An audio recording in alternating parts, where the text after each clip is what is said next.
Bueno, buenas tardes. Me voy a correr para dejar que los vean a los señores disertantes.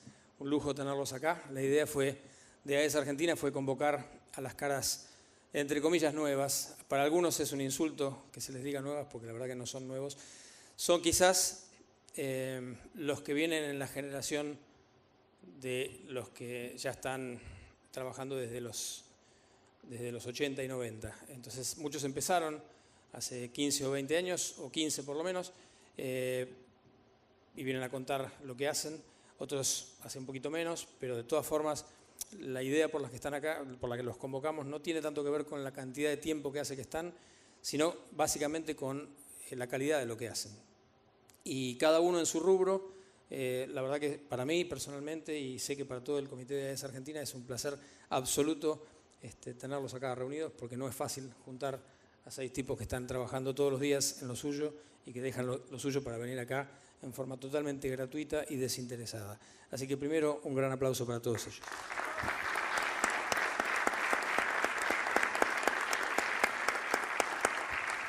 Y segundo, en orden alfabético, ya que no se nos ocurrió otro mejor, vamos a empezar por Alfred García Tau, que Hola. Vamos a dejar que en todo caso se presente solo, pero lo único que quiero decir es que trabajé con él en algunas producciones y me gusta mucho la calidad de lo que hace, así que me gustaría que cuentes un poquito de eso. Bueno, hola, buenas tardes. Muchas gracias, Andrés, por invitarme. Este evento para mí es súper importante. Es primera vez que estoy en un evento de este tipo. Yo empecé siempre con la música desde chiquito, a los 6 años, estudiando cello. Después me pasé a la guitarra, que hoy en día me arrepiento porque el cello es increíblemente versátil y lindo para un montón de géneros y estilos. Ahora lo estoy retomando otra vez. Y bueno, también estudié piano y entre otros instrumentos también. Me gusta siempre como indagar y experimentar con distintos géneros en la música. Siempre tuve como... Nunca me cerré ni me gustó encasillarme en ningún estilo en particular. Así que yo crecí tocando en bandas. Bueno, soy hijo de músicos. Mi viejo es el primer chelista de la Sinfónica. Yo soy venezolano, pero hijo de argentinos. Ellos viven en Venezuela todavía. Así que crecí yendo a conciertos de la Orquesta Sinfónica. Así que tengo como ese background súper importante que a mí me ayudó un montón. Y bueno, después tocando en bandas en la adolescencia y me vine acá hace 14 años, a los 19, hoy tengo 34 años. Y empecé con la producción, no empecé sí oficialmente, habré empezado hace como 5 años aproximadamente. Estando en las bandas siempre me gustó como el tema de los arreglos y también, o sea, ya yendo a los estudios siempre como que participaba o coproducía distintas grabaciones o discos en los que participaba. También con Tuito y González empecé a laburar bastante en el pie. Él me llamaba mucho para grabaciones como guitarrista, pero también en el transcurso de esos laburos que él me iba llamando, también con los artistas iba participando en los arreglos y en la coproducción. Y ahí como que me empecé a meter más de lleno en la producción. Primero empecé con amigos y conocidos y después así como que se fue abriendo cada vez más. Me empezaban a llamar de distintos lugares. No preparé nada, quise traer, le mandé a Andrés un tema que me parecía que es un tema de Diegues, se llama el proyecto. El tema en sí empezó, Diego Corenbaser es el artista.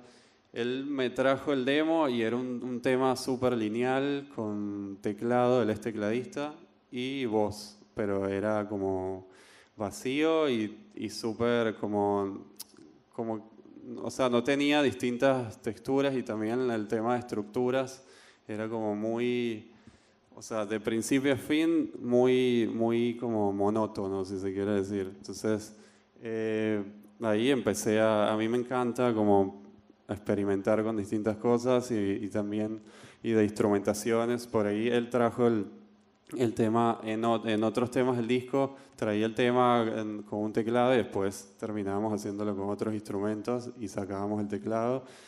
O viceversa, traía el tema con una guitarra o no sé, y después lo hacíamos con otros instrumentos. Esa parte de preproducción y de arreglos a mí me encanta, siempre me gustó, o sea, también ya desde que tocaba con bandas. Así que yo creo que me gustaría que escuchen el tema que le mandé a Andrés y ahí después si quieren preguntan o les sigo hablando acerca del tema. Sí, del trabajo. Ya que cada uno tiene más o menos 10 minutos. Sí, por eso que lo pase mismo. entero o lo paso un pedacito. Lo que pasa es el tema se va desarrollando. Para mí, pasarlo entero, si no hay tiempo, bueno, igual así lo escuchan y más o menos ven el laburo. Ahí está sonando, no sé si... Nunca fuimos, Vamos a ponerlo de vuelta. podemos ser lo que nunca fuimos y deshacer lo que nos dijeron. Podrás buscar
Bueno, gracias. Ahí está también Benito Cerati, que es una parte de la canción, canta él, no sé si se dieron cuenta.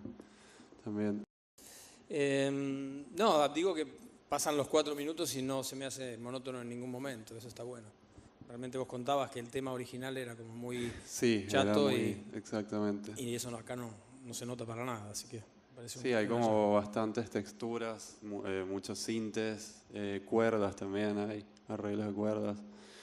Guitarras, hay una parte que hay como una melodía como un solo, pero es más melodía, una guitarra, eso se la grabé yo también. A mí esas cosas también me gustan por ahí, grabar cosas, no solo estar como desde afuera, meterme más como si estuviera dentro de la banda, ¿no? Ser un músico más de la banda. Participar en eso también. Me parece que, digamos, como cada uno tiene ahora un ratito y después vamos a dejar un espacio para preguntas, por ahí estaría bueno que cada uno, vos y cada uno, digan cuál es el concepto principal de algo que vos busques en una producción. Si hubiera algo que lo defina, ¿qué sería, por ejemplo? ¿No? En una producción que hagas, ¿qué te interesa que pase? Que haya sorpresa, que haya... ¿Qué? Digo, O sea, no me gusta mucho como lo que es previsible, ¿no? Como siempre trato de irme como hacia otro lado, un poco distinto a lo que uno viene escuchando siempre.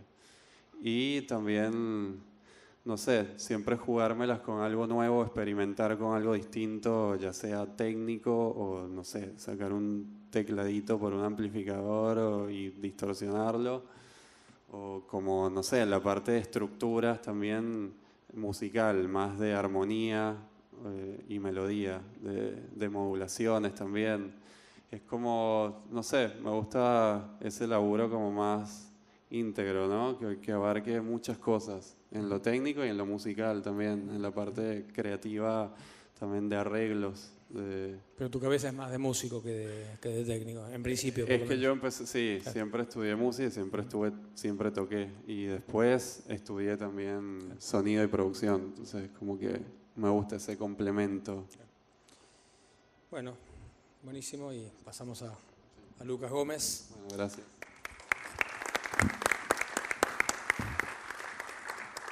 Lucas, si querés presentarte. Muy bien. En primer lugar, muy agradecido a todos ustedes por estar acá. Es un gran honor para mí haber recibido esta invitación de AES a este segundo encuentro multidisciplinario a través de Andrés, Cana San Martín. Me siento honrado y estoy muy agradecido por la invitación. Respecto a mi actividad, viene desde muy pequeño a través de la inquietud. La inquietud siempre me acompañó y es la esencia de mi vida. Siempre fui muy curioso y encuentro que la música está permanentemente rodeando nuestro contexto desde la naturaleza y empiezo a conocer y a tener apego a situaciones de significados variables que ella significa en mi vida y en la vida de todos nosotros, porque es sinónimo de comunicación a través de los sonidos y la música. La palabra es el primer instrumento que nos comunica y detrás de ella empiezo a encontrar que hay muchas maneras de descifrar los sentidos y los mensajes. Y creo que la música y la expresión artística son símbolos y los símbolos contienen imágenes, contienen significados y creo que esa es la parte más mágica de esta situación porque a través de esa interpretación yo puedo encontrar que mi personalidad está relacionada a mi percepción y eso lo hace único, me hace único espectador en primer lugar. Existen muchas variables y muchas razones de ser por los cuales la gente consume música.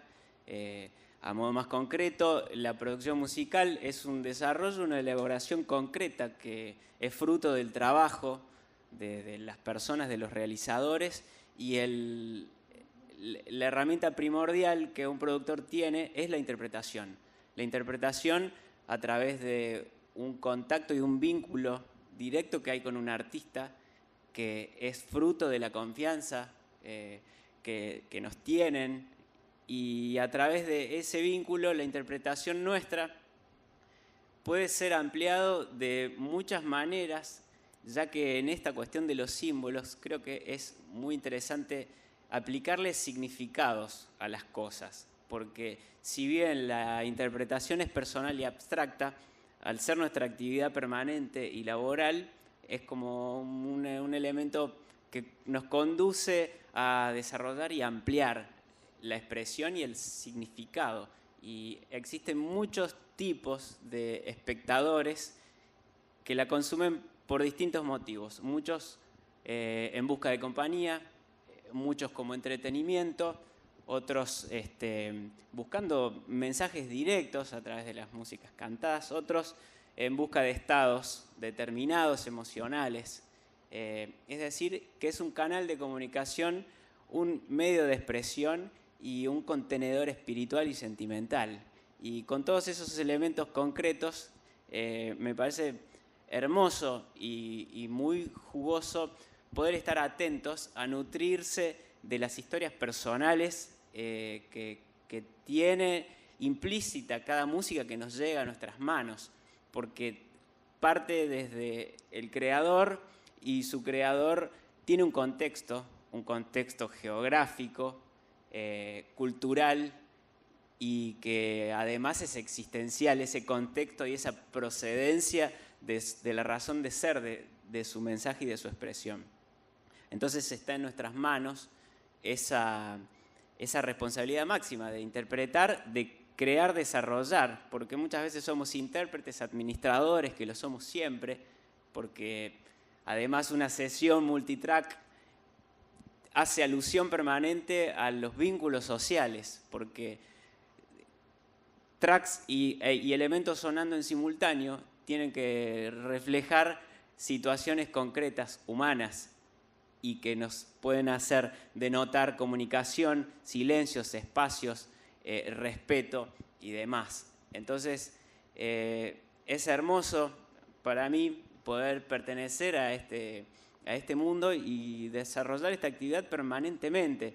Y además, poder vivirla y disfrutarla desde dos ámbitos, desde el sentimental propio, ya que entiendo que la verdadera expresión y el arte esencial no necesita de atuendos, es decir, que nuestro trabajo fundamental creo que solo bastaría con capturar y obtener y entregar la mejor carta de presentación, con solo eso basta.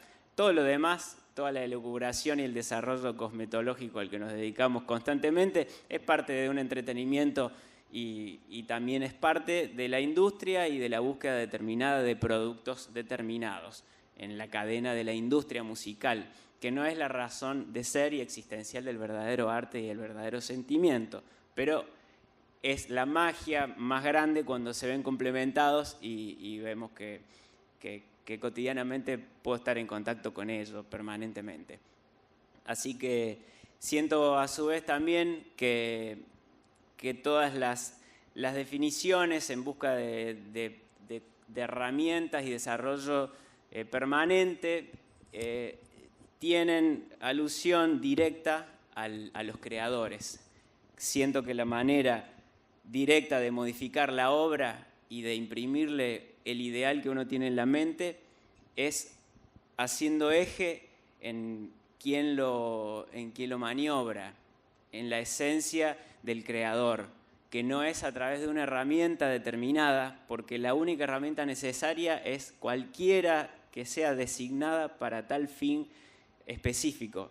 Es decir, que con esto desmistifico completamente las cuestiones técnicas, de necesidades técnicas, que fueron solamente herramientas empresariales que en relación al ciclo y al círculo de la creatividad solo la demoran. Entonces estoy completamente a favor de la velocidad de entrega y de que la música y el arte no deben estar en un cajón, porque cuando están en un cajón archivados generan sentimientos negativos a la larga para el creador. Lo más importante cuando uno está presto a compartirlo es que sea ágil y que nosotros, desde nuestro rol de productores, ingenieros, brindar todas las herramientas y los caminos óptimos y adecuados para que eso fluya y poder ampliar así el radio de cultura general, porque termina siendo parte de la cultura,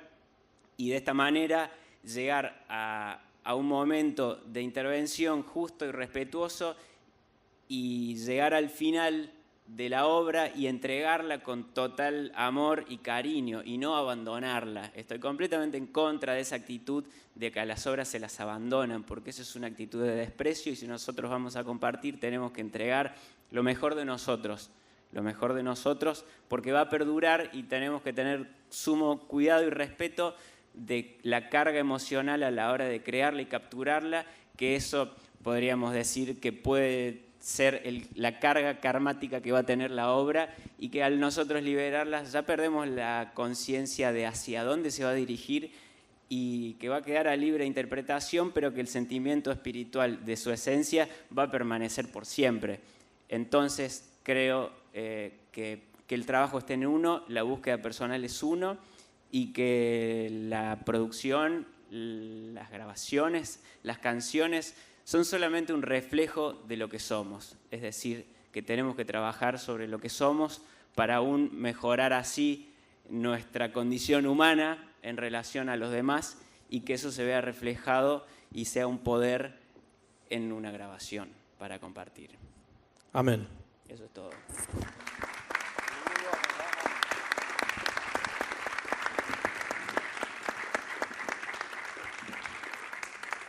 Bueno, vamos a pasar ahora en orden alfabético. Leandro Lacerna. A ver. Buenas. Bueno, qué difícil hablar después de... Bueno, yo soy Leandro Lacerna, soy mendocino, pero vivo acá en Buenos Aires hace 7 años, más o menos. Soy músico, en principio, después productor musical, y después hago las veces de ingeniero de grabación mezcla, pero sin título, soy como un ingeniero sin matrícula. Por suerte no... ¿Cómo? Bueno, qué fea comparación. Que claro, soy una especie de Bloomberg, no, por favor. Pero bueno, nada, yo estudié producción musical en la Universidad Nacional de San Luis, y con el tiempo me fui formando en esto de mezclar discos, sobre todo por una, me parece que es una parte, aparte de técnica, esencial en las decisiones, en la toma de decisiones artísticas. Me parece que cada etapa de la producción tiene su negociación entre la técnica y el arte,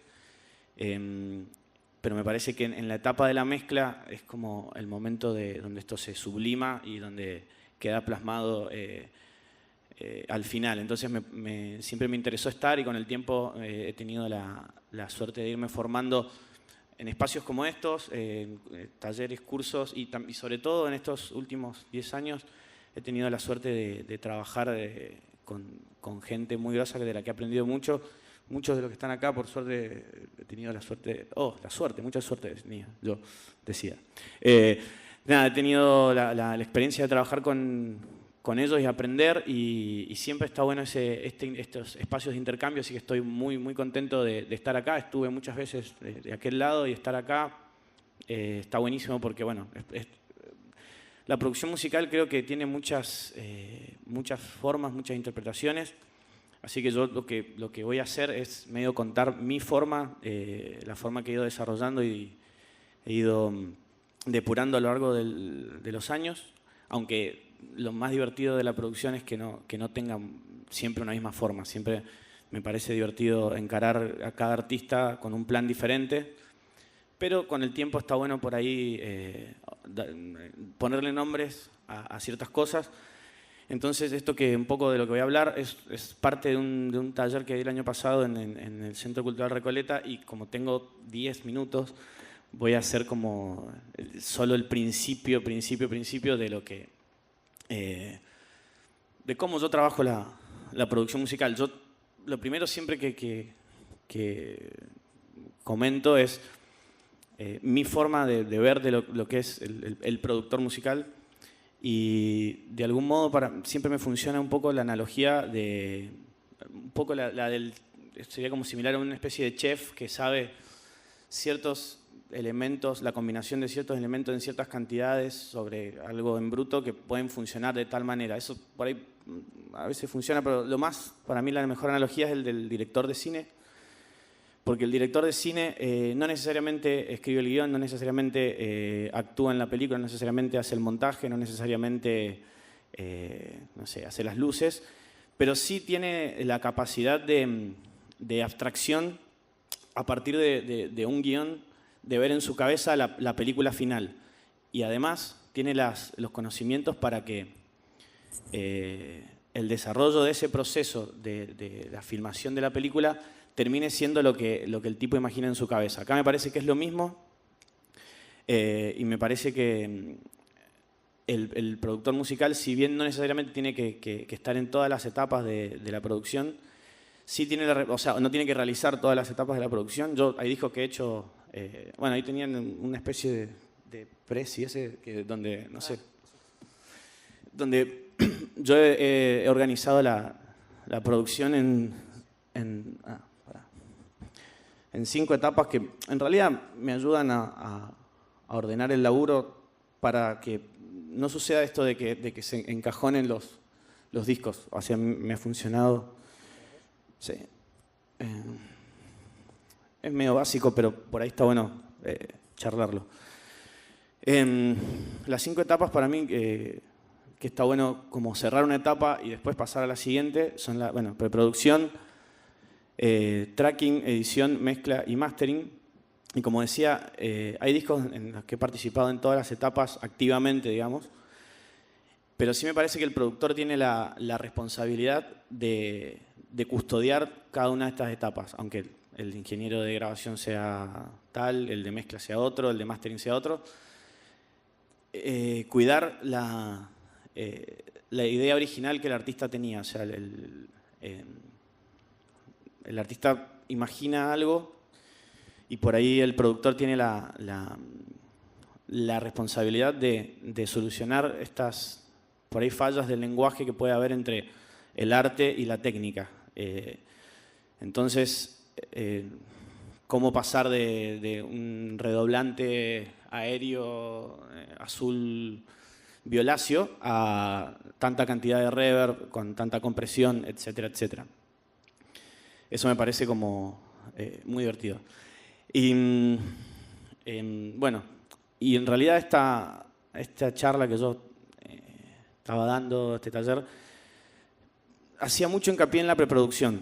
En la preproducción porque me parece que es la etapa creativa más fuerte y en donde se pueden resolver, no sé, el 70% de las cuestiones que tienen que ver con antes de poner rec, inclusive la estructura, la armonía, la melodía, la dinámica de la canción, incluso la tímbrica que se va a utilizar. Entonces yo suelo trabajar con preproducciones medio largas en tiempo antes de meterme a lo que sería el estudio tradicional. Trabajo mucho en home studio, con el artista al lado, buscando sonidos, incluso desarrollando algunas cuestiones de premezcla, porque en mi forma de ver los arreglos, es como que la palabra arreglo no me termina de cerrar, sino que me parece un conjunto de texturas que a veces en unos lenguajes musicales, a veces la reverb que uno decide utilizar, o el delay, o la compresión termina siendo tan importante como los acordes que tiene la canción. O sea, ciertos lenguajes. Entonces, desde la preproducción se puede encarar esta búsqueda.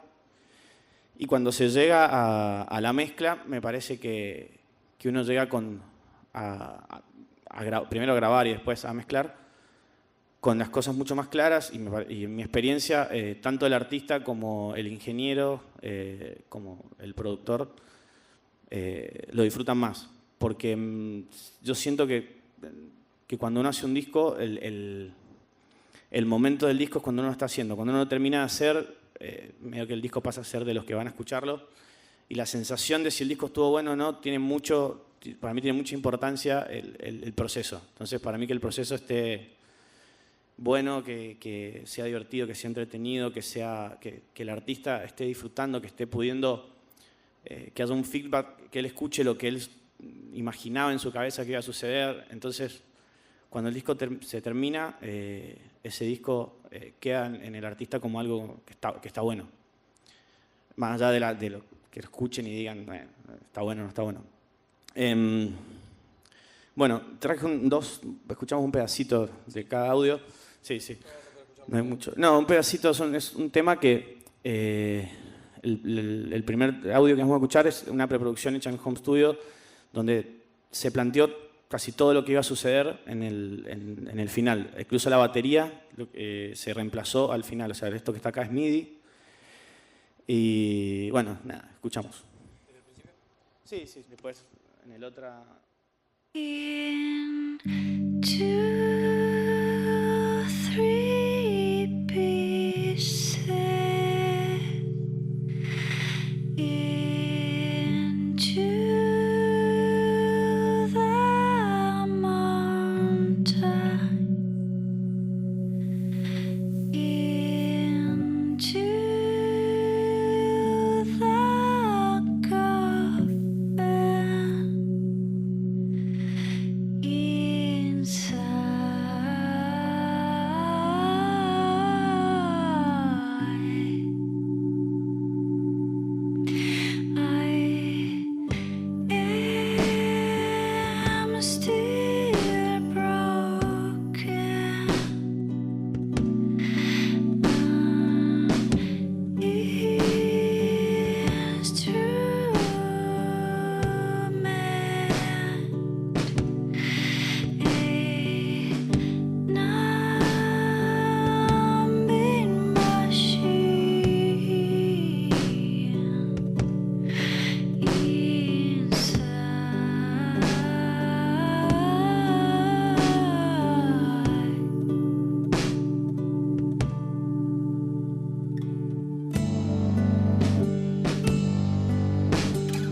Bueno, acá esto estaba planteada, definida la estructura y siempre trato de grabar la preproducción con el mejor micrófono posible, la mejor toma posible, porque muchas veces hay cosas que suceden en la preproducción que después uno quiere repetirlas en estudio, qué sé yo, y no suceden. Entonces, en este caso, el bajo, algunas teclas y, bueno, no sé, unas guitarras eléctricas quedaron de la preproducción y se reemplazaron otras que vamos a escuchar ahora. Desde donde está la batería, sí.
Bueno, sí, un ratito. Bueno, y para cerrar, nada, en particular en esta producción participé, la artista que es Mariana Paraguay me mandó las canciones a distancia y bueno, yo trabajé esto de arreglos o textura, como se llame, en casa, después se traquearon las baterías y participé sí en la mezcla y en la edición, después masterizo ahí Mayo. Pero bueno, tiene que ver con esto, digo, de la cuestión de imaginarse cómo va a ser la peli final y tener las herramientas y saber también rodearse de gente que va a interpretar lo que quiere el artista. Gracias. Seguimos a Luciano Lucerna. Hola a todos, mi nombre es Luciano, muchas gracias a Andrés y a Cana por invitarme. ¿Qué decir? Me traje un machete porque soy disléxico, probablemente no recuerde nada de lo que escribí tampoco, pero en principio, digamos, ¿de dónde vengo? Antes que productor, técnico y demás, en mi niñez y hasta la actualidad, obviamente, soy un melómano, me considero así, un amante de la música. Y me recuerdo a los 10 años escuchando discos sin saber cuál era el rol de un productor o de un ingeniero, pero sí sabiendo que había una persona más allá de los propios músicos aportando a la comunicación. De ahí para acá el camino fue bastante parecido al de muchos de ustedes. Estuve en un estudio encerrado de 12 a 16 horas por día, 6 a 7 días por semana, vinculándome con un montón de personas, con gente muy talentosa, por suerte, que me ayudaron a forjar mi camino y mi visión. ¿Cuál es ese camino, esa visión? No tengo un método para realizar discos, sí considero que hay que aportar a esa comunicación, hay que ayudar al artista desde nuestro lugar y, de nuevo, no creo que tenga un método, pero sí me gusta que haya una idea rectora detrás de cada proyecto y sí me gusta que un disco sea reconocible como tal, no mi trabajo ni mi sonido, sino el sonido del artista o simplemente el del propio disco como tal, ¿no? Que sobreviva y que trascienda. Para eso, más que nada, tengo muy fea letra.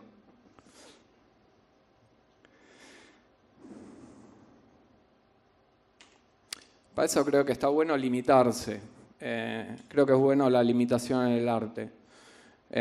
Hoy por hoy contamos con millones de herramientas y los que tenemos la suerte de ir a estudios grandes, por citar algunos, Romafónica, El Pie, Santito, MCL, etcétera, etcétera, etcétera. Millones de micrófonos, millones de press, etcétera, etcétera, etcétera. Generalmente nunca hago un rider antes de ir al estudio. Me gusta tomar las decisiones en el momento y dejarme llevar un poco por el feeling del momento y también poder interactuar un poco con las vicisitudes del momento. Cuando era asistente me pasaba que a veces venían técnicos muy aplicados con todas sus plantillas, con todo lo que querían y si no había algo se friqueaban automáticamente. Nunca me pasó eso ni jamás quise estar en esa situación ni poner a un artista en una situación de tensión debido a un inconveniente mío. Así que trato de fluir. En el momento tomo las decisiones y de nuevo, en ese plan de limitarme para obtener algo, para darle una identidad al proyecto, tomo determinadas decisiones que trato eventualmente luego de no repetir. No sé, por citar ejemplos, hay discos donde estamos grabando un cuarteto y el proyecto era como bastante denso y a la vez estábamos en un estudio que tenía piso de cemento, todo me daba como una sensación como de bastante densidad, entonces decidí grabar, no sé, los ambientes con muchísima compresión y distorsión. Eso sobrevivió después durante el disco, en mayor o menor medida en diversos temas y fue parte de la impronta del material. De nuevo, no creo que sea una impronta de mi trabajo, sino del material del artista. En otros casos, la limitación pasa por otro elemento que elijo para comunicar. Hay discos donde simplemente utilizo, no sé, un Space Echo y trato que todos los efectos pasen por ahí. O sea, la puedo vincular a una reverb digital, pero siempre tiene que pasar por ahí. Elegir no usar plugins o hacer un proyecto íntegramente con plugins. Me parece que está bueno que haya una idea rectora en cada caso que acompañe y se integre.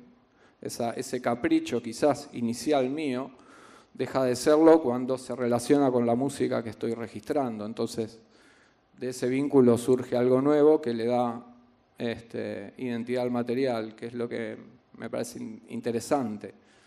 Ese material va a trascender nuestra existencia de alguna u otra manera.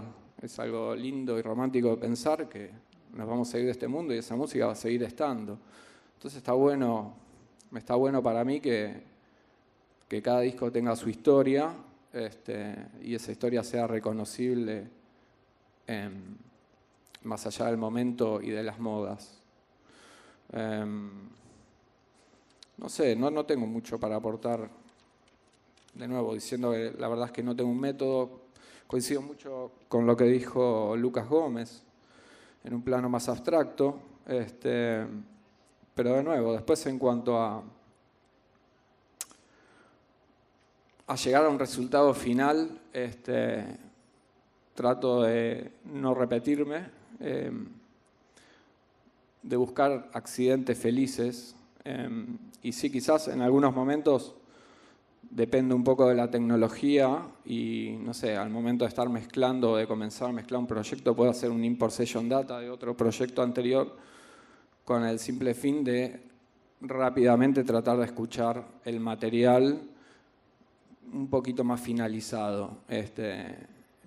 Y en esa importación probablemente ocurra algún accidente feliz, como que algún bus se vaya a otro lado o lo que sea, y me puedo llegar a encontrar con cosas que de otra manera no podría, porque al ser una actividad tan cerebral también, en definitiva, movemos perillas o estamos con un mouse, así medio como unos gomas,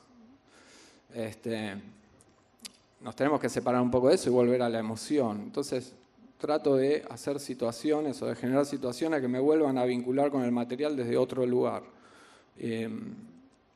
Esa creo que es una de las cosas que más trato de rescatar siempre a la hora de realizar un proyecto.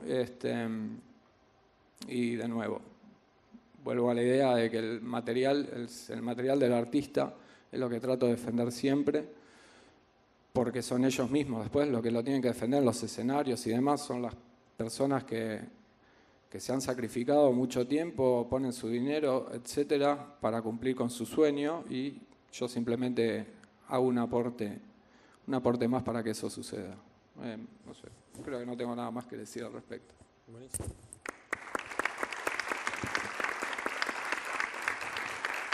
Sí, un poco la idea de esta presentación de cada uno es, si quieren bajar algún concepto, y si no, que la gente sepa quiénes son y lo que hacen, desde lo más conceptual y profundo que mandó Lucas hasta lo más técnico y con mirada pura y exclusivamente de productor que mandó Leandro. Creo que hay todo un abanico que está buenísimo que sea como la presentación, y después cada uno sabrá qué preguntar o los agarrarán a ustedes abajo del escenario, y un poco la idea es que los aprovechen, ¿no? Pero estas 2 horas claramente no alcanzan para que 6 personas muestren todo lo que hacen.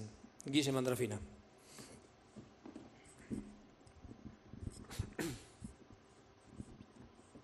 Hola, ¿qué tal? Bueno, una palabra que la escuché varias veces, por suerte, que estoy muy de acuerdo, cuando se habla de música, que es la palabra emoción. Creo que yo por lo menos me vinculo con la música a través de la emoción. De chico, como decía Luciano, también me considero un melómano. No tengo el recuerdo, pero sí mis padres me contaban de cuando era muy chiquito estar desarmando el Winco así que también ahí ya había alguna especie de idea de estar en contacto con máquinas y con aparatos. Y bueno, creo que tengo también no sé si me considero productor, creo que hay un aspecto en el que me gusta trabajar mucho, que es en la mezcla, y creo que desde ahí me gusta aportar algo de mí, me gusta enriquecer el proyecto, de alguna manera darle un giro, ponerle algo propio,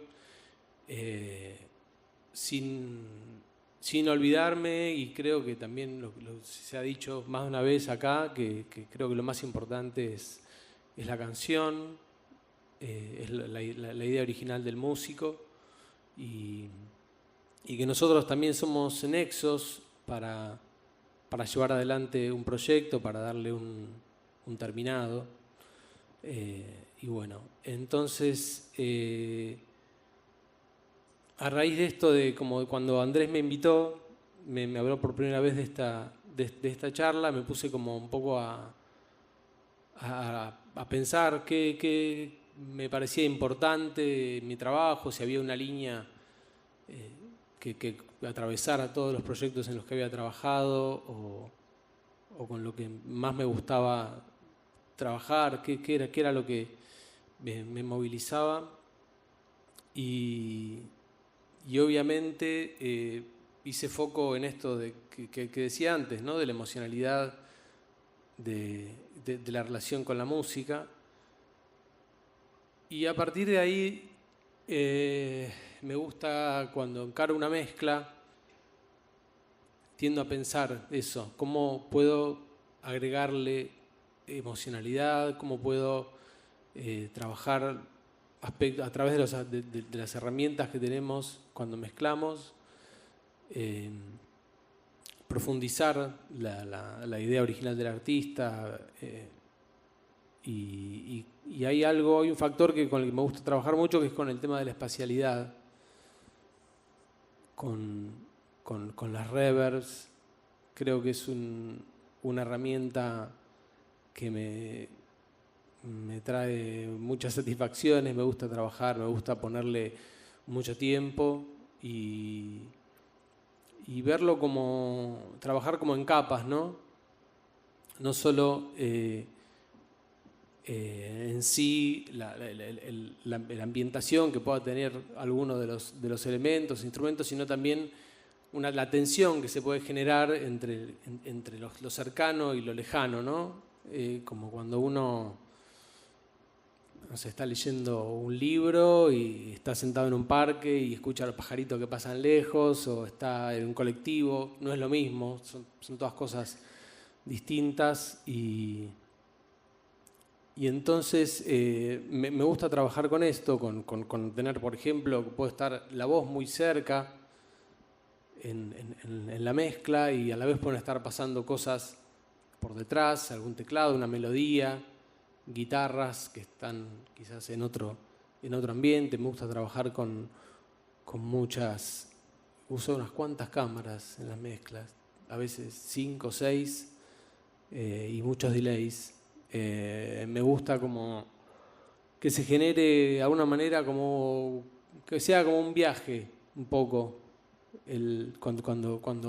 Creo que cuando alguien escuche ese tema sienta como una satisfacción y que pasó algo, ¿no? Durante ese momento, sobre todo en esta época en la que se escucha mucha música con auriculares.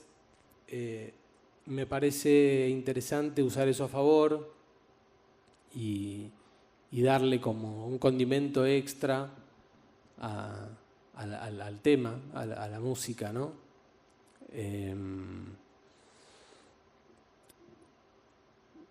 Creo que por ahí pasa mi línea de trabajo, por lo menos un aspecto que me parece importante y divertido para mí. El tema de la emocionalidad y los espacios me parece que tiene que ver con la forma de comunicarnos y de relacionarnos. También no es lo mismo estar hablando con una persona que está a 5 metros, a 15, a 20, o ver una situación que pasa a 20 metros y que alguien te está hablando al lado de la oreja o de la cara. Me parece que se generan distintas cosas y está bueno que se interpele un poco eso, ¿no? Generarle al que escucha sentimientos distintos, ¿no? Es esto de las tensiones que hablaba. Y a la vez trabajar con esta espacialidad, pero en una forma dinámica, ¿no? No es que haga una mezcla y después le pongo reverbs y la acomodo más o menos para que cada uno tenga su lugar, sino mover y trabajar el espacio en forma dinámica. Suelo encarar de distinta manera lo que puede ser la estrofa en una canción con el estribillo. Por lo general tiendo a trabajar, a poner más espacialidad en los estribillos. Cuando, no sé, cuando viene un corte, un momento de que un tema por ahí es una pausa, algo así, también trabajo con delays. Y, no sé, puede, por ejemplo, texturas como más de delay analógico, por ahí más oscuros o más resonantes. Por lo general quizás los use más en las estrofas, y en los estribillos trabaje con sonidos más brillantes y mezclados así, sumados reverbs y delay, y así en cadena. Así que bueno, sí, traje un tema que en realidad lo traje como un poco deconstruido. El principio van a escuchar como una introducción, una estrofa y un estribillo del tema ya mezclado y masterizado.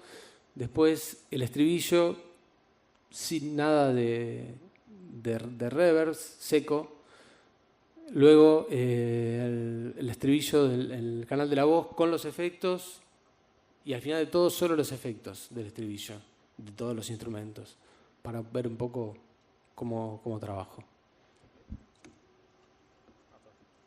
Perdón, antes de, quizás aclaro, es un tema de un proyecto que se llama Varias Artistas, que está producido por Lucas Martí.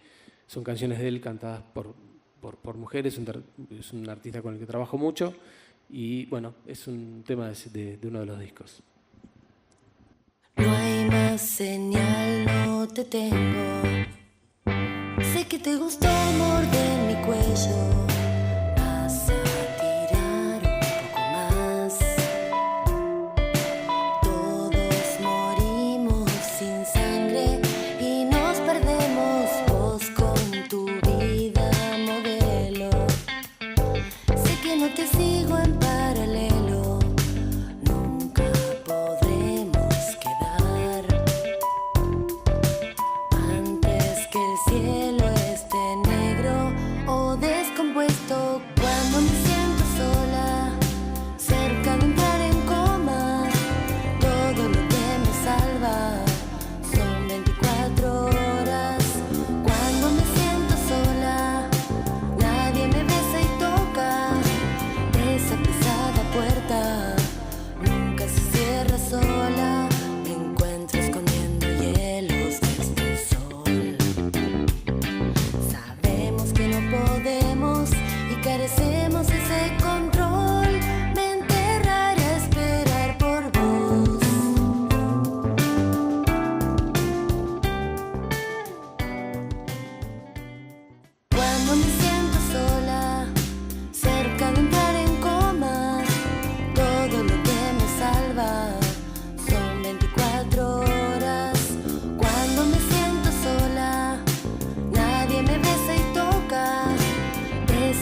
Antes que el cielo esté negro o descompuesto, cuando me siento sola, cerca de entrar en coma, todo lo que me salva son 24 horas. Cuando me siento sola, nadie me besa y toca esa pesada puerta. Nunca se cierra sola, me encuentro escondiendo hielos de este sol. Sabemos que no podemos y carecemos ese control. Me enterraré a esperar por vos.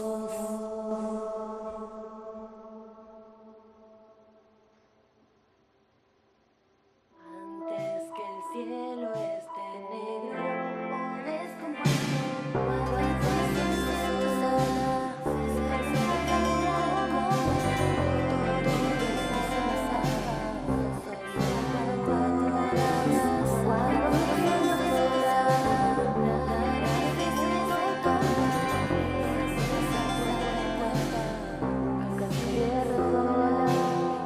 escondiendo hielos de este sol.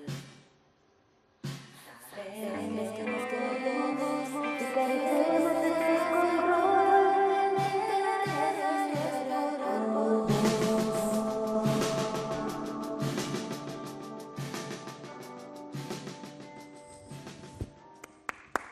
No hay más señal, no. Pero nada, esto para que por ahí pudieran escuchar. No sé, igual, obviamente hay limitaciones acá por el espacio y todo, y no todos están ubicados por ahí de la mejor manera para escuchar estas cosas, pero nada, pues quería mostrarles un poco cómo encaraba el tema de la espacialidad y de la automatización también, ¿no? Como herramienta para trabajar todas estas cosas en un tema. Sí, ahí se notó claramente lo que decías de las cámaras, ¿no? El uso de las cámaras en el estribillo y en la estrofa, digo, entonces, claramente. Bueno, muchas gracias, Guille. Marce Suraniti. Bueno, hola a todos. Mi nombre es Marcelo Suraniti. Soy técnico de grabación y mezcla y diseñador de las producciones musicales realizadas en Martillo Studio, del cual soy además el dueño. Un combo completo. Bueno, yo les voy a hablar de una canción que traje, que vamos a escuchar al final. No sé si la vamos a escuchar entera, pero vamos a escuchar. Del proceso de esa canción, desde el principio hacia el final. Es un poco más técnico lo que les voy a contar. Está buenísimo. Lo que acaba de pasar es que ninguno de los 6 habló entre nosotros y ninguno de los 6 habló de algo parecido. Eso quiere decir que somos bastante diferentes. Y eso también... O que somos unos hippies que ni hablamos entre nosotros, bueno, y vinimos al panel. Eso también. Esos son los subtítulos. pero bueno, tiene que ver con la música y con la emoción, ¿no? Ayer justamente comentaba un tema por Facebook, de un tema que mezcló y que grabó y que mezcló Luciano, y le puse al artista, que es amigo, cuando una canción emociona no hay más nada que decir. Y así es todo esto que tiene que ver con la música. Bueno, empiezo porque es largo y no sé si me alcanza el tiempo. ¿Qué hago? Me encuentro con el músico el primer día. El proyecto es una persona que se llama Cactus. Me encuentro con el músico, lo escucho, sé quién es, sé qué quiere y sé qué siente con la música. Automáticamente le doy una guitarra criolla, pongo un micrófono condensador en la criolla, un micrófono condensador en su voz y escucho la canción. Lo grabo y esa es mi preproducción. No hago preproducciones con el grupo tocando porque es mi manera de trabajar. No me quiero influenciar por nada que esté escuchando en ese momento. La primera preproducción la hago con una guitarra criolla y la voz. ¿Para qué? Para escuchar la letra. ¿Y por qué digo esto? Porque la letra es una de las cosas más importantes que tiene la música acá y en el mundo entero. La letra es lo único que entiende cualquier persona en el mundo, o por lo menos en este caso cualquier persona de habla hispana. Puede no entender la armonía, puede no entender la rítmica, pero la letra la va a entender seguro. Entonces tiene que tener musicalidad, las palabras tienen que ser musicales y rítmicamente también tienen que ser musicales. Y es muy importante, aunque a veces las mezclemos en un volumen un poco más bajo del adecuado porque el artista quiere o porque así lo requiera el proyecto. Una vez que grabé eso, ya tengo el concepto, ya sé lo que quiero hacer y me voy al estudio. En este caso me fui al estudio Romophonic a grabar unas baterías y los bajos. Ya sabiendo qué tipo de micrófonos voy a utilizar y qué tipo de técnica voy a utilizar en la batería, llego y elijo. En este caso se utilizaron la mayoría de micrófonos condensadores y micrófonos de cinta. Solamente se utilizó un micrófono dinámico en el bombo y en el sublow, que utilizo un sublow, otro bombo. Nunca utilizo un sublow que no sea otro bombo, si no, no utilizo ninguno y le pongo algún plugin que me guste en el estudio. Esos dos son micrófonos dinámicos y otro micrófono dinámico que es uno de los que se puso arriba del tambor. Específicamente un 102 en el bombo, 57 en el tambor. Todo lo demás son micrófonos condensadores y micrófonos de cinta. Lo primero que hago cuando voy a grabar a este baterista, que no lo conozco todavía cómo toca, porque hice la preproducción solamente con el cantante, es sentarlo, poner un micrófono condensador por encima de su cabeza y hacerlo tocar. Voy al control y escucho qué pasa, qué dinámica tiene, cómo le pega el tambor, si el hi-hat le pega muy fuerte, que es un elemento importantísimo desde principio a fin en una grabación. El hi-hat es el enemigo de todos los técnicos de grabación. Y si el hi-hat es el adecuado también, ¿no? Por la forma que tiene de tocar él. Cómo llega a los platos de la batería. Básicamente su dinámica. Es como si yo me pusiera atrás de él y escuchara qué está pasando. Ese micrófono está cumpliendo mi función. Una vez que tengo el balance, que lo puedo realizar de abajo hacia arriba, obviamente, porque muchas opciones más no tengo, es un overhead mono, va en el medio. Una vez que tengo el balance, empiezo a microfonear las otras dos técnicas de overhead que utilicé en este caso, que son un par espaciado con micrófonos condensadores, y de cinta, y una técnica Glynn-Jones con micrófonos condensadores. Después vienen los ambientes, mono, estéreo, y un ambiente particular que utilicé en esta grabación que se ubicó por detrás del baterista a la altura de la banqueta con un par espaciado con micrófono de cinta. Eso me dio un color oscuro, mugre, todo lo que uno quizás no quiere escuchar, que se usó mucho en esta mezcla. Listo. ¿Grabé el baterista? No grabé el baterista porque me faltan todos los close micing. Los close micing, tanto como los micrófonos anteriores que nombré, no pasan por ningún compresor ni ningún ecualizador. Todo lo que grabo, el 95% de las veces lo grabo directo al preamplificador de la consola que elija, con el micrófono que elija. No utilizo compresores, no utilizo ecualizadores. Entonces, cuando voy a colocar los micrófonos cercanos, voy a ecualizar. Y vos me pueden preguntar cómo vas a ecualizar si no utilizas ecualizadores. Con el micrófono. Eso es lo que me gusta hacer. Ecualizo con el micrófono. ¿Cómo ecualizo con el micrófono? Con el ecualizador que llevo siempre conmigo, que llevamos todos nosotros, que es esto que tenemos acá y esto que tenemos acá. Ecualizamos con el oído, ponemos el oído cerca de la fuente, escuchamos y ponemos el micrófono donde nos gusta. De esa manera trabajo en todas las grabaciones que realizo, en todas las producciones que realizo, sin utilizar nada en el medio de la señal. En este caso, los micrófonos de la batería fueron a una consola Rupert Neve y a una consola API que existe en el estudio de Romophonic. El bajo es un tema, porque no va a haber micrófonos y no va a haber equipos. No utilizo ni micrófonos ni equipos de bajo. El 80% de las veces agarro el plug, agarro un bajista que toque bien, si se puede, un bajo interesante y voy a la consola que me guste o a una caja directa con algún pre. En este caso se usó una U5 de Avalon.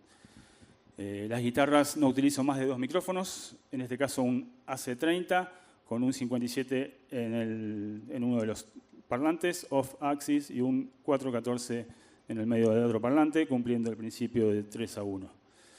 La voz se grabó con un micrófono a válvula, Manley Reference, mi estudio, en Martillo Studio, en un pre-Rupert Neve. Listo, ya tengo el músico, tengo el micrófono. Ahora me voy a el fader, que es la tercera parte de mi charla. El fader es lo más importante que existe en una mezcla para mi punto de escucha, mi punto de escuchador de música desde los 8 o 9 años, desde que escuchaba los discos que tenía mi hermana en mi casa.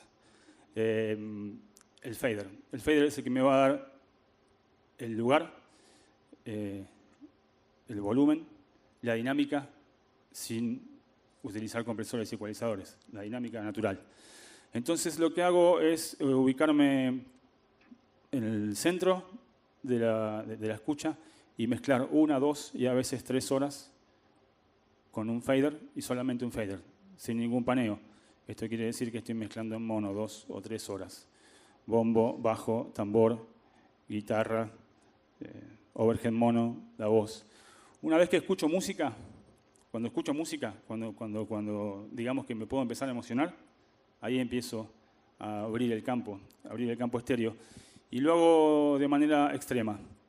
Me gusta mucho trabajar con los extremos y me gusta mucho trabajar con parejas de instrumentos. En este caso, la guitarra y el tambor son casi una sola cosa, el bombo y el bajo también, las voces están jugando con las teclas. Me gustan los extremos y me gusta poder escuchar en una mezcla el mono y el estéreo juntos y poder separarlos. Muchos discos de los que ustedes escuchan tienen esas características y están muy buenos. De todos estos micrófonos que yo utilicé en la batería, que son como 20, ¿saben cuántos terminé usando en la mezcla? 8. Las 3 técnicas de microfoneo de overhead solamente me sirvieron para dejar el primero que puse, el overhead mono. Así quedó, así me gusta y así suena mejor.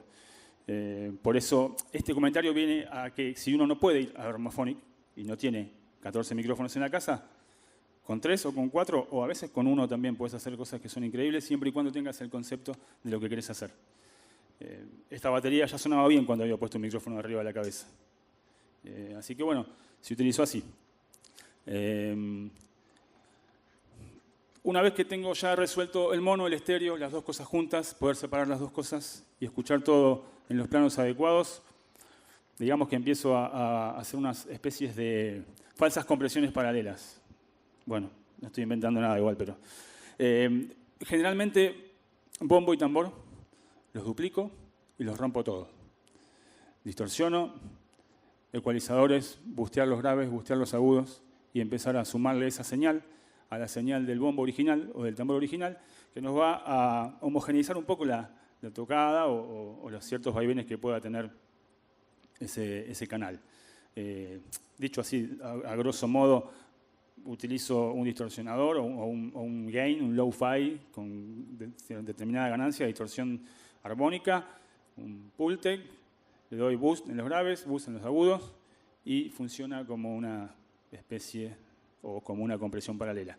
Hago lo mismo con el bajo, con la voz, pero lo hago con un hardware que se llama Fatso Junior, que es un simulador de cinta, y eso sí, salgo y voy al Fatso, distorsiono, vuelvo, grabo la señal y también lo utilizo como una compresión paralela. Esos son como detalles que utilizo en casi todas las mezclas que realizo, ya que me gusta mucho la distorsión en casi todos los canales que mezclo. Diría que en todos. Todos los canales que mezclo tienen algo de distorsión. Una vez realizado esto, en mi estudio tengo un sumador analógico de Rupert Neve, de 16 canales, donde voy con los canales de los instrumentos al sumador, porque no utilizo los buses en el Pro Tools, sino que utilizo el sumador como buses. 3 y 4 en la batería, 5 en el bajo, 6 en la voz, 7 y 8 en las guitarras, 9 y 10 en los teclados, 11 y 12 en las reverbs, delays, etc. Utilizo muchas menos reverbs que las que utiliza Guille, que están tremendas. A mí, la verdad que me encantan. Yo uso 2, una en el tambor y una en la voz. Utilizo delays, sí. Utilizo uno que se llama J37, que es muy bueno. Utilizo un channel strip de una marca que ya todos conocemos, de plugins, que está buenísimo. Y con esos plugins podemos mezclar una canción siempre y cuando tengamos el concepto desde el día 1, desde que vino este pibe a sentarse y me dijo lo que quería hacer con su música y con su canción. Traté de llevar eso a lo que ahora van a escuchar. Bueno, esa es la forma en la que yo trabajo. Generalmente cuando viene un artista a decirme qué es lo que quiere. Lo escucho, veo qué quiere, qué siente y llevo todo eso a la música de la manera más simple posible y más fácil de que el artista pueda también lograr su objetivo y defenderlo, como decían acá mis amigos. Eso es todo. No se olviden nunca de distorsionar las cosas, que queda muy bien. Cuando decís todos los canales, ¿eso incluye la voz? Sí, sí, incluye la voz. Y vos, digamos que, bueno, esto lo masterizó Andrés, así que Sí, también. pero yo no pedí.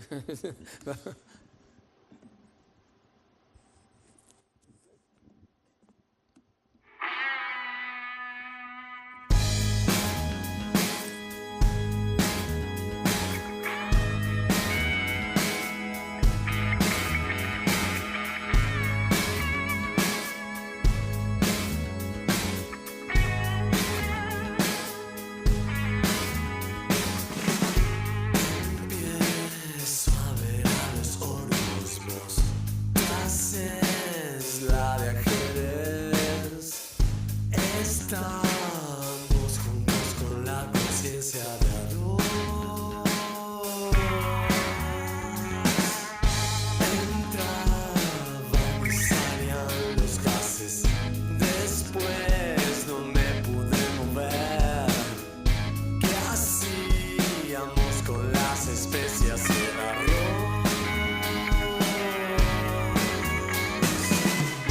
Hacia las 3 se encontraba todo en calma y sin saber se rompía mi interior.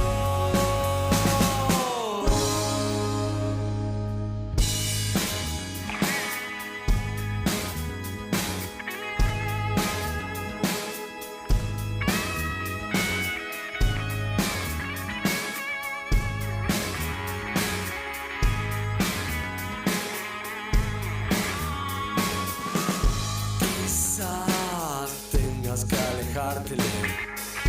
¿Vos crees que solo una vez habrá una distancia entre los dos?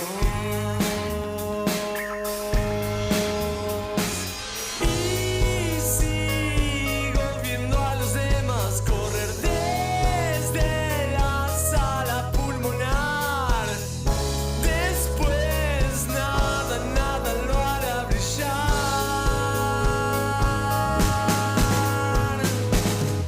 Casi a las 3 se encontraba todo en calma y sin saber se rompía el misterio.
Bueno, gracias. Eso es todo. Bueno, ahora vamos a abrir el espacio para preguntas. Tenemos unos 20 minutos. Si están los micrófonos por ahí de la sala, hay un par de inalámbricos para que la gente pueda preguntar. Yo tengo un comentario breve, que es que yo pensaba que yo por viejo seguía diciendo disco, cuando ya los discos, digamos, claramente no son el formato elegido por la mayoría de los músicos hoy, o por lo menos no solamente el disco, pero veo que ustedes siguen diciendo disco, y eso me parece muy notorio, ¿no? Es como que nada pudo reemplazar el concepto disco, que aunque se edite en la nube. Eso me parece muy, muy notorio. Y una pregunta que te quería hacer, Lucas, porque me gustó mucho lo que dijiste y me pareció que, especialmente de todas las cosas que dijiste, que me parecieron muy profundas, una cosa que particularmente me gustó es esto de no abandonar las mezclas, que es cierto, la palabra abandono implica algo negativo y se usa mucho. Y me surge preguntarte algo que por ahí tiene relación en parte con lo que vos contaste, pero como tangencialmente, ¿no? Que es, ¿cómo te imaginas vos al ingeniero dentro de una producción? ¿Como el tipo capaz de resolver todas las funciones desde la grabación hasta el mastering, o sos más de los que piensan así puntualmente en una función para cada especialidad, ¿no? Son diversas las tendencias. Pienso algo muy puntual respecto a tu pregunta. Es muy común que yo participe en todas las etapas de las producciones en las que participo, por una cuestión de responsabilidad que asumo. Veo muy común también, tengo una carrera como ingeniero de mastering, donde participo solamente al final, a veces solo mezclo, también a veces solo grabo, que es muy común que el ingeniero de mezcla abandone y, no estando conforme con su resultado, delegue esa responsabilidad de supuesto fracaso para compartirlo y no asumirla en su totalidad. Yo creo que la responsabilidad del ingeniero de mezcla es definir. Y de hecho mi concepción filosófica es que en cuanto se pueda, desde el momento en el que grabás la maqueta con la guitarra criolla y la voz, eso ya debe ser potable como resultado final. El resultado final tiene que estar siempre a la mano. Es decir, que la responsabilidad hay que asumirla y a menos que uno confíe plenamente en personas para que puedan continuar las etapas, no veo mal el hecho de terminarlo a los trabajos, porque yo mezclando sé lo que le falta. Básicamente, si entrego una mezcla es porque siento que no le falta nada. Es decir, que las etapas próximas, lo mismo a la hora de grabar. La grabación tiene que sonar lista, balanceada, mezclada, la mezcla tiene que sonar perfectamente y las etapas son solo ceremoniales para mí. El resultado está siempre desde la esencia, desde la creación. Buenísimo. No sé si hay preguntas ahí que quieran hacerle a alguno de los chicos. ¿Alguien? Allá, uno. Acá, Pau. Mira, acá adelante.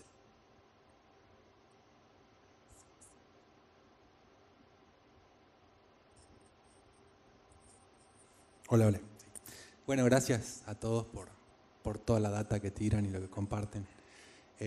Yo soy Diego, soy productor también, ingeniero de sonido también sería.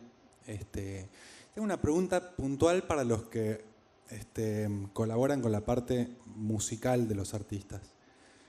Porque yo soy productor de hace casi 20 años, produciendo para audiovisual, y siempre tengo la tarea de componer a pedido y tratando de satisfacer los ideales emocionales de los directores de cine, por resumir, ¿no? Y ahora estoy empezando a trabajar con cantantes,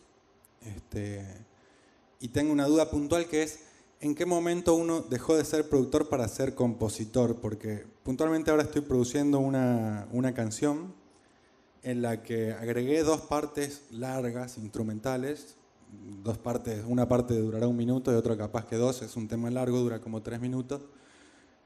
Terminó siendo otra canción, manteniendo la esencia principal y siempre tratando de rescatar y reflejar al artista, ¿no? Pero con la cantante, con esta chica que estamos trabajando, ya los dos sabemos, y muy buena relación, sabemos que ya el tema es de los dos en cierto punto, ¿no? Entonces, les quería preguntar en cuanto a cómo trabajan eso, cómo manejan eso con los artistas y cómo hacen después el porcentaje al registrar en SADAIC y demás, si es que registran como arregladores simplemente o como compositores. Bueno, eso. ¿Quién quiere agarrar eso? Alfred. Papa caliente. A mí me pasa esto mismo que estás diciendo y me pasó con varios artistas. A veces hay como una delgada línea, como muy delgada entre lo que es arreglos y la composición. Hay que tener claro qué son los arreglos y qué es la composición del tema. si vos te metes más de lleno en la parte compositiva, en lo que es melodía, le cambias la melodía o le desarrollas la melodía o le armás una parte nueva al tema, también con la armonía, o sea, si le agregás más armonía o le haces una rearmonización también puede ser, pero también eso es como es un tema, es medio complicado, pero a mí me pasó que con un par de artistas que le produje, lo que hicimos fue hacer un arreglo como general del todo del disco en porcentajes y terminás como negociando con el artista como en un arreglo general porcentual de ese disco en la parte compositiva. Pero bueno, yo no sé, yo personalmente siempre como en la mayoría de los casos participé en la parte compositiva, pero también hay que aprender a separar. Yo creo que hay muchas veces que hay que respetar y hay que tratar de mantener la esencia, lo que dijeron muchos acá, de la canción y respetar y entender lo que quiere el artista y el resultado final de la canción y también en conceptos generales como del disco, englobarlo todo como en un concepto. Pero es eso, es como también tener claro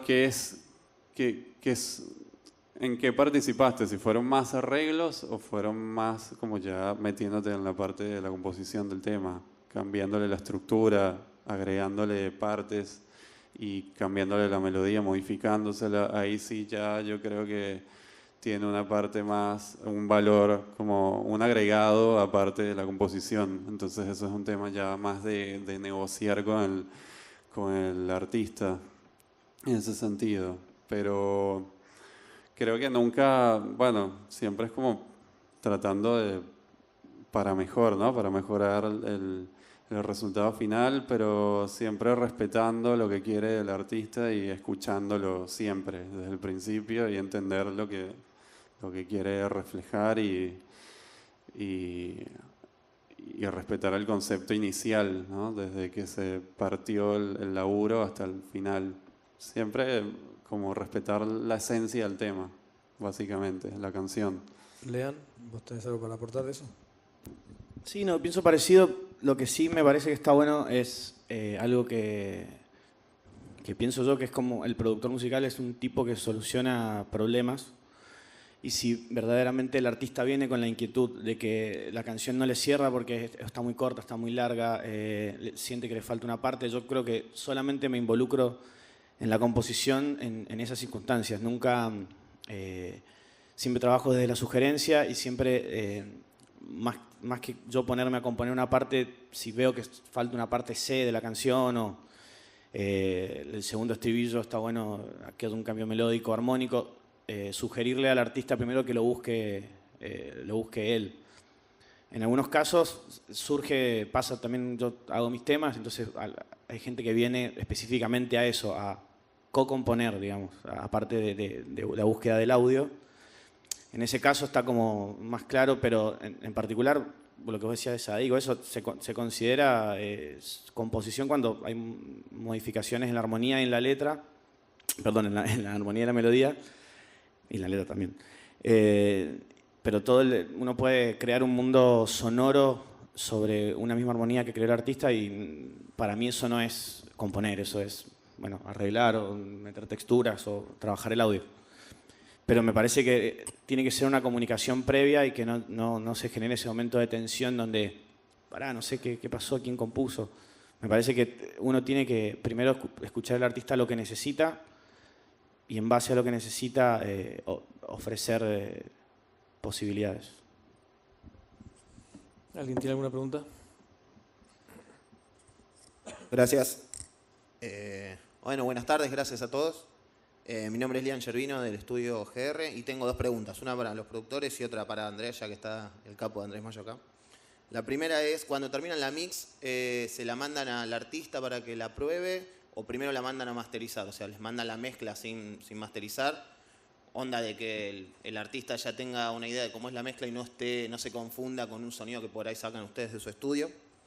Y para Andrés, si solés devolver mezclas que no están como vos las necesitas para trabajar, o haces lo mejor posible con lo que recibiste.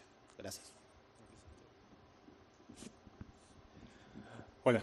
En cuanto a la mezcla, lo que trato de hacer es no inventar nada. Si va a ir a un mastering, en mi caso, no le pongo nada en el master, porque lo estaría condicionando a lo que puede llegar a pasar después, porque yo, en mi caso, delego esa parte, la del mastering, porque considero que puede haber algo más. Entonces, si yo le entrego una mezcla con un Buzzmaster en donde le pongo un compresor, un color, un ecualizador, siento que lo estoy condicionando a lo que pueda pasar después en el mastering, porque yo todavía no sé qué es lo que me va a aportar la otra persona, o realmente sí sé, en el caso de la gente con la que trabajo, pero prefiero no condicionarlo. Sí decirle que, bueno, esto es una mezcla y también me interesa que aprenda a escuchar una mezcla.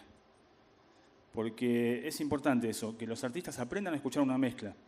Porque la otra etapa es la que sigue, es el mastering, preproducción, grabación, mezcla y mastering. Entonces, enseñarles a escuchar una mezcla. Y sabiendo que, o explicándole que ciertas cosas van a cambiar o van a ir para el lugar donde nosotros querramos que eso pase, y eso va a pasar en el mastering. Los discos que escuchamos todos nosotros están masterizados. Entonces, si vos no tenés la posibilidad de estar en un estudio de grabación, no sabés lo que pasó con la mezcla. Muchas veces me pasa con discos que me encantan, que digo, me encantaría escuchar la mezcla. O sea, la verdad que me gustaría, de este disco me gustaría escuchar la mezcla, porque seguramente pasó algo más en el mastering. Simplemente por eso intento enseñarle a escuchar una mezcla al artista y que la otra parte tenga que ver con el mastering. Si se pone muy denso, aprieto un poco las tuercas y lo hago que suene un poco más fuerte, porque quizás eso ya lo conforme. Yo, contestando tu pregunta, yo difiero esencialmente de lo que dijo Lucas, pero así completamente, porque me pareció muy interesante cuando él dijo lo de no abandonar, porque yo coincido que no hay que abandonarlas, pero no creo que el dejar paso a otra etapa sea abandonar. O sea, ahí hay un término medio que me parece que, por lo menos desde mi punto de vista, hace toda la diferencia. Que es, uno puede terminar su etapa, no abandonar, pero está buenísimo que, en mi concepto por lo menos, que distintas personas especializadas en su tema intervengan, cada uno en su etapa, para poder aportar ese algo más de lo que hablaba Marcelo, que yo creo que ese algo más existe, no es simplemente darle volumen, porque si no reduciríamos el mastering a darle volumen, o darle brillo, o darle graves, que generalmente, bueno, si se quedan a la charla de mastering, van a escuchar distintas opiniones sobre eso, pero creo que no es eso. Justamente lo que el mastering debería aportar es otra mirada, y esa otra mirada debería ser completamente despegada del ingeniero de mezcla, que es el que ya se llevó días o semanas o a veces meses trabajando en un mismo disco o en un mismo proyecto, y ya no tiene esa objetividad posible. Si la misma persona termina la mezcla y después la va a masterizar, lo más probable es que siga el camino que ya tenía planteado de entrada, porque ya todo va hacia allá. Hay muy pocas posibilidades de que aparezca algo nuevo, y ese algo nuevo a veces puede ser determinante. Si la persona que hace el mastering está, digamos, suficientemente despegada de lo que está haciendo, ¿no? Porque muchas veces vienen y dicen, bueno, ¿por qué no terminamos la mezcla acá? Y no, la idea justamente es no terminar la mezcla acá. Para eso hay un montón de ingenieros de mezcla que ya suficientemente difícil es ese trabajo como para además cargarse la mochila de decir, bueno, ahora me despego de lo que hice y lo veo de otra forma. Es imposible, salvo que dejes pasar, no sé, un montón de tiempo y realmente puedas despegar. Entonces, respondiendo a tu pregunta original, sí, muchísimas veces devuelvo mezclas con la mejor onda y con la mejor intención de colaboración, porque creo en el trabajo en equipo profundamente. No es, esto está mal, no, pará, yo creo que podríamos mejorar de esta forma y siempre en beneficio del disco, y así también espero que cuando yo te entrego el mastering, vos me digas qué te parece mal, de lo que no te gustó, por dónde fui, porque es un trabajo en equipo, es un ida y vuelta. Si no, se establece una relación jerárquica, que es que yo te digo lo que está mal, pero vos no me puedes decir nada, y eso no está bueno. Sí, justo te quería decir esa vez que me devolviste una mezcla. Igual digamos que nada está mal, ¿eh? Nada está mal. Es me gusta o no me gusta. Por supuesto. Yo quería, sí, también para responderle la pregunta de él en cuanto a la mezcla y la relación con el músico, yo trato de cerrar, de hacer la última etapa de mezcla con el músico. Me parece que es importante, que uno no es dueño de la mezcla. Me parece que es muy importante el aporte del músico en cuanto a su búsqueda. Y bueno, nada, siempre. Yo, cuando el proyecto se da de la manera en la que estoy mezclando solo, le voy mandando mezclas, me hace devoluciones, las hago modificaciones, después quizás en una tercera etapa trato de reunirme con él y cerrarlas juntos. Y sí, me ha pasado, cuando hicimos el disco de Darío, Halfin, el año pasado, que sí, que hubo una etapa que fue muy, muy enriquecedora, que Andrés nos hizo algunas sugerencias, que tiene que ver también quizás con la calidad del monitoreo. Quizás a veces uno está mezclando en un entorno en donde se le pasan cosas y en un estudio de mastering, y sobre todo en el caso de Andrés, en su propio estudio, él puede percibir cosas que a nosotros tranquilamente se nos pasan y no por eso nos vamos a sentir que nos están menospreciando el trabajo, ¿no? Sí, además, insisto, no es una cuestión en mi opinión, de quién escucha más o no pasa lo más mínimo por ahí. Alguna vez puede ser que haya un problema de monitoreo, pero la mayoría de las veces tiene que ver con cuán metido estás en un proyecto, que hay cosas que ya las escuchaste 100 veces y no vas a poder detectar nada nuevo, y el que las escucha por primera vez te dice, pero mira, fíjate que acá, no sé, esta armonía está rara porque caló la segunda voz o la tercera voz. Dices, bueno, nunca lo había escuchado, o lo escuché tantas veces que ya no me parece que esté mal. Esa me parece que es una diferencia fundamental entre la mirada del ingeniero de mastering y del ingeniero de mezcla. No sé si tenemos tiempo, no sé, Cana, ¿estás por ahí? El señor presidente de Argentina dice que una pregunta más. ¿Quién está? Pablito Formica.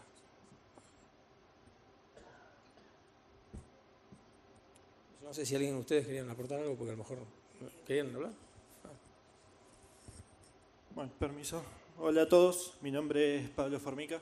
En principio quería hacer un comentario con respecto a la primera pregunta, que es que ojalá algún día nosotros podamos tener reconocimiento como intérpretes, siendo los que pasamos 15 horas con el Melodyne y 20 horas poniendo en orden las baterías, así que en ese sentido también estaría bueno un pequeño reconocimiento. Y también quería aprovecharles para hacerle una pregunta. El rol del productor es el rol vital del nexo que traduce el lenguaje musical al ingeniero y el lenguaje técnico al músico. Y siempre yo, como en las veces que me toca estar como productor, siempre la duda que tengo es qué tan específico ser en el aspecto técnico cuando uno dialoga con el músico. Hasta dónde meterse, hasta dónde explicarle, y cuándo es el momento en el que uno dice, mira, esto realmente estaríamos mucho tiempo, o no te va a aportar nada que yo te lo explique, o esa siempre es una pregunta que tengo que no me decido cuál es la respuesta. ¿Ustedes, chicos? No sé, creo que en principio tiene que ver con la confianza también. Explicarle cuando hace falta algo, en la medida que le pueda evacuar una duda o lo pueda dejar tranquilo. Pero no me queda claro a qué te referís en cuanto a hablar de tecnicismos o no. Me parece aburrido hasta a mí a veces hablar de manera demasiado técnica. Me parece que hay un montón de imágenes evocadoras que se pueden usar sin entrar en tecnicismo, siempre y cuando ese vínculo y esa confianza estén establecidos.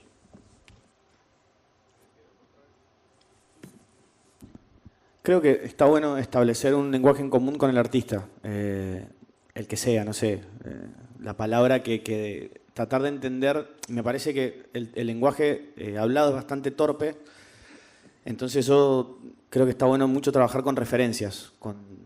Por ahí el artista quiere un sonido de un redoblante y no te va a decir, quiero el threshold en tanto.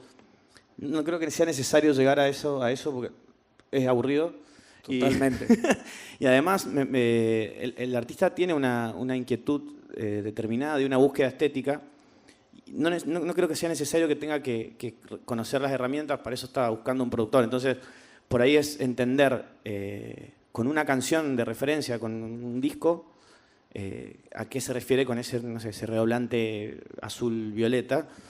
Creo que es más fácil que tratar de establecer un lenguaje. Entonces decimos, bueno, este que suena medio Phoenix, este que suena...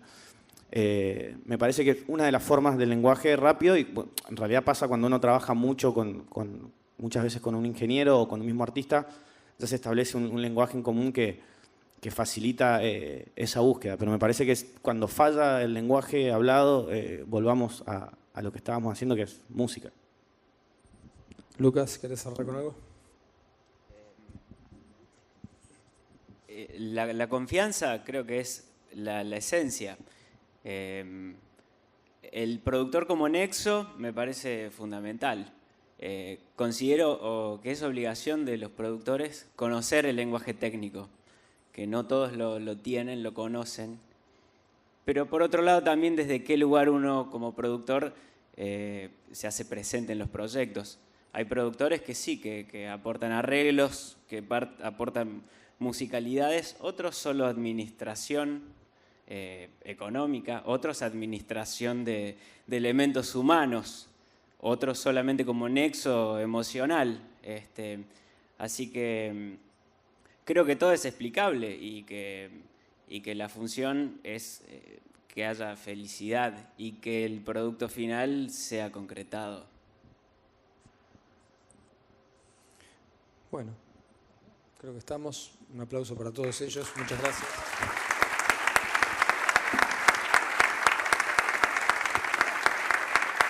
Bueno, muchísimas gracias, chicos. Estuvo fantástico. Bueno, nuevamente